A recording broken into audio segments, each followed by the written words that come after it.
noite, irmãos, irmãs do Centro Espírita Portal da Luz e todos aqueles que vêm refletir junto conosco nesta noite.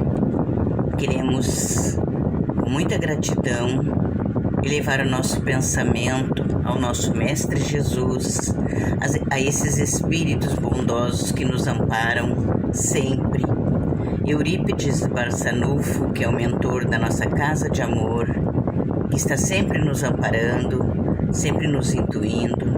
Agradecer a oportunidade de trabalho e de reflexão. Principalmente a nossa gratidão por nossos familiares, pela oportunidade que temos desse estudo da doutrina espírita. Muito obrigada, Senhor, e que possamos ter uma reflexão bem profunda sobre o assunto que nós queremos falar hoje.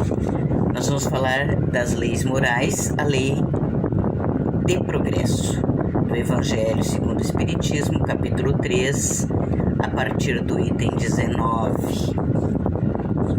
Nascer, morrer, renascer ainda e progredir sempre. Tal é a lei. Na natureza, nada se perde, tudo se transforma. A ciência reconhece esse conceito e os espíritos superiores vêm confirmar.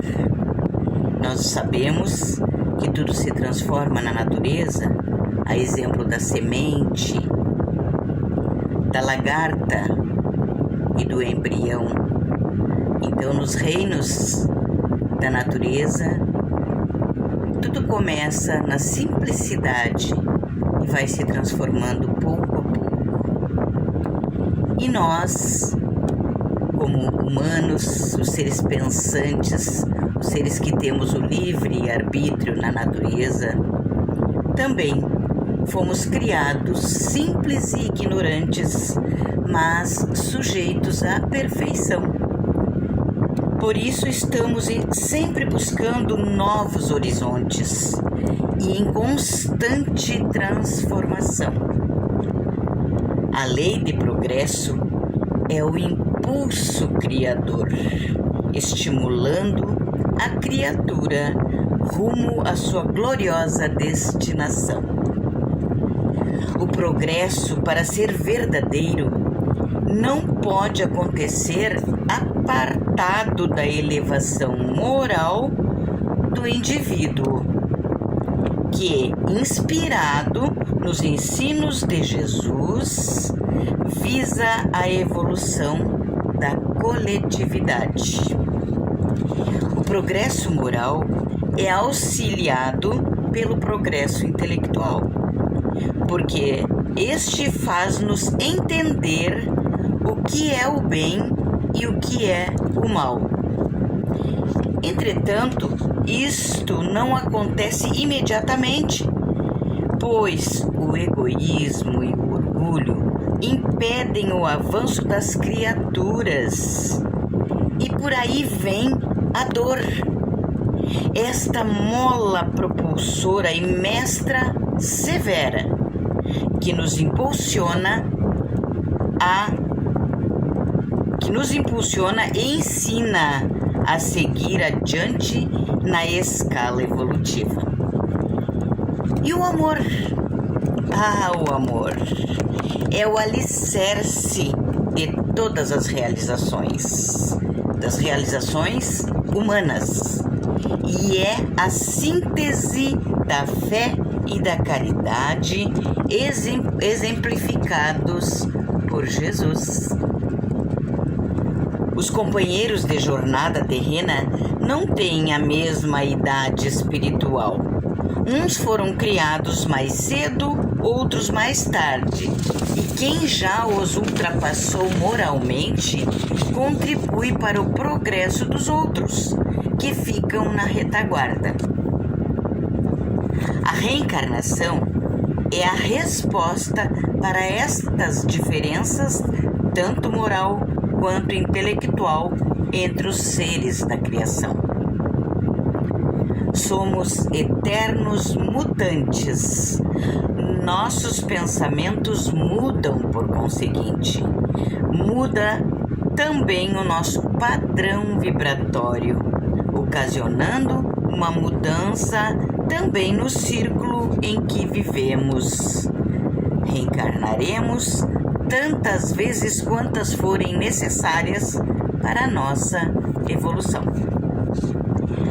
A verdade é que após grandes perdas, dores e tragédias, saímos mais fortalecidos espiritualmente. Embora que na hora da aflição clamemos: Deus, por que me abandonastes? Quem de nós já não teve, né? Toda essa falta de fé. E tem aquela história da pegadas na areia, não é? Que é uma história e tem música também. E que a pessoa conta que teve um sonho. E neste sonho essa pessoa se encontrou com Jesus e pediu o seu amparo. E Jesus prometeu que estaria sempre com ela. E ela reclamou depois, nos momentos de maiores dores da vida dela, ela viu que tinha só uma pegada na areia aonde ela andava. E aí ela foi reclamar, né? Através das suas orações, nós clamamos e reclamamos, né? E disse: mas Senhor, tu me prometeste que estaria comigo nas minhas dores, e nas horas de dores mais profundas eu andei sozinho porque eu vi uma só pegada na areia. E foi aí que o mestre respondeu: ah, meu filho, minha filha, foi quando eu te carreguei no colo. Em verdade, se Jesus não vem pessoalmente nos carregar no colo, com certeza Ele envia alguém para nos ajudar, para nos amparar, para nos carregar no colo. Sempre haverá um instrumento da espiritualidade do nosso Mestre Jesus para nos amparar, porque nunca estaremos desamparados. Mas se interrogássemos friamente a consciência, remontando a fonte dos males que nos afligem, veríamos frequentemente que se não tivéssemos feito tal ou qual coisa errada, não estaríamos em igual situação. O indivíduo é o artífice, o artesão, o construtor dos próprios infortúnios. Porém, acha mais cômodo, menos humilhante, acusar a sorte ou a providência. No entanto, André Luiz nos afirma que somos herança de nós mesmos. Aí entra a lei de causa e efeito. A plantação é livre, mas a colheita é obrigatória.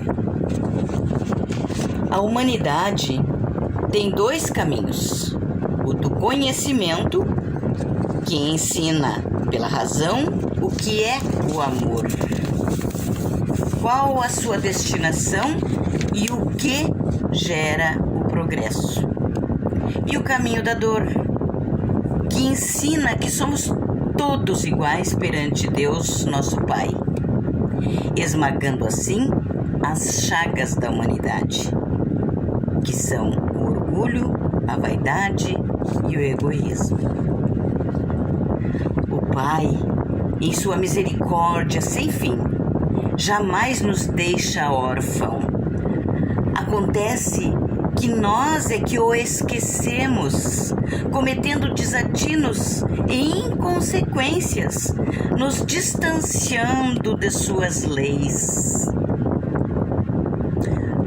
Noutros tempos, como ainda hoje, o ser humano está perdido. Somos um povo sem Deus no coração. Até muito pouco tempo, eu, indivíduo, não tinha essa familiaridade do exercício da fé, de agradecer, de pedir sem constrangimento a Deus, porque Deus me parecia tão distante. Então, por isso, muitas vezes nós não estamos habituados a conviver e saber que Deus está em nosso coração, em nossa mente, em todo lugar, é óbvio, mas nunca distante. O mundo, a Terra, atingiu um estágio elevado de organização material e intelectual, mas o lado moral retraiu-se a níveis primitivos. O espírito deve progredir sem cessar. Aliás, é a única fatalidade que existe. Não regride a sua condição inferior, jamais. Apenas estaciona, marca passo. Crer o contrário é negar uma lei divina, que é a lei do progresso. Esta força viva que as más leis humanas podem e ainda hoje retardam, mas jamais sufocarão. Deus espera que as coloquemos em conformidade com a sua justiça, que vise o bem de todos e não as leis feitas para o forte, para o mais esperto, em prejuízo do mais fraco e dos mais humildes. A humanidade não pode ficar permanentemente na ignorância, na indiferença e na falta de amor ao próximo. Deve se esclarecer pela força da natureza e da dor. Neste mundo de provas e expiações. Conhecereis a verdade, e a verdade vos libertará. Está em João, mas é atribuído a Jesus essa frase. Será mais pela educação do que pela instrução que se transformará a humanidade, nos avisa Kardec através dos espíritos superiores. Não por decretos, mas pelo aprendizado maior, pelo exercício do verdadeiro amor nas vidas sucessivas da escola terrena, caindo, levantando, mas seguindo sempre rumo à luz, que é o destino de todos os filhos de Deus. É natural que a criatura humana procure instintivamente o seu bem-estar. E sendo assim, esta busca o forçará a melhorar todas as coisas e a se melhorar. Possuindo o instinto do progresso e da conservação, trabalhamos por necessidade, por gosto e por dever. Nisto cumprindo os desígnios da providência que nos colocou na terra para evoluirmos. Na natureza tudo é trabalho e obra. Sob o ponto de vista terrestre, a máxima buscai e achareis é análoga a esta: te ajuda e o céu te ajudará. Nós vamos encontrar esse assunto no capítulo 25 do Evangelho segundo o Espiritismo. O princípio da lei do trabalho é, por conseguinte, o mesmo da lei do progresso, porque este é filho daquele, e o trabalho coloca em ação as forças da inteligência universal. Se Deus tivesse isentado o ser humano do trabalho do corpo, seus membros estariam atrofiados, e sem o trabalho da inteligência, o espírito permaneceria na infância, no estado de instinto animal. Na espiritualidade, o trabalho é constante, Ao contrário daqui, lá se visa o progresso e o equilíbrio dos outros irmãozinhos que se demoram na retaguarda. A doutrina espírita, através da mediunidade, nos traz conselhos e exemplos de que, sem caridade, não há salvação. Que a caridade e a misericórdia são irmãs da evolução, que levará a criatura humana ao cimo, de onde ela contemplará o infinito amor de Deus por nós. A humanidade progride pelos indivíduos, que se aperfeiçoam pouco a pouco, se esclarecem trabalhando e servindo, levando os outros no impulso, para que tudo e todos evoluam. Fauna, flora e homens. O preguiçoso que acha que as leis de Deus se revogam, esperando sua disposição para o exercício da caridade, está enganado. Este não passará os limites traçados pela lei de causa e efeito, que é a justiça divina. Trabalhemos, irmãos e irmãs, pois nos compete laborar, descruzando os braços em todas as direções da vida,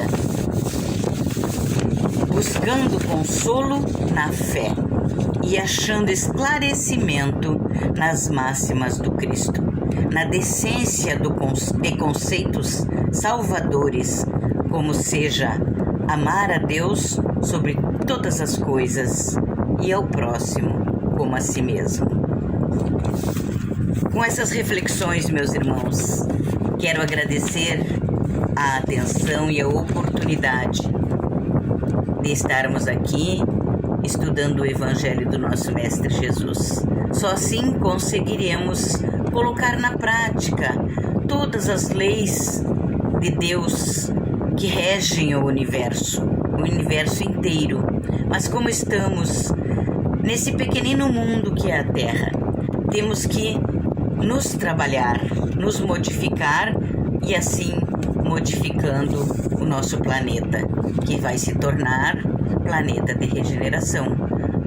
E cada um que conseguir seguir em frente através do amor, do esclarecimento e da caridade, vai conseguir permanecer neste mundo regenerado. Então, vamos trabalhar, vamos nos modificar para que continuemos neste mundo de regeneração. Porque aqueles que são refratários, que não queiram mudar, eles não reencarnarão mais aqui na Terra, porque não serão mais aceitos e nem eles se sentirão bem numa Terra regenerada. Então, meus irmãos, vamos pedir a Deus que nos ampare, nos ajude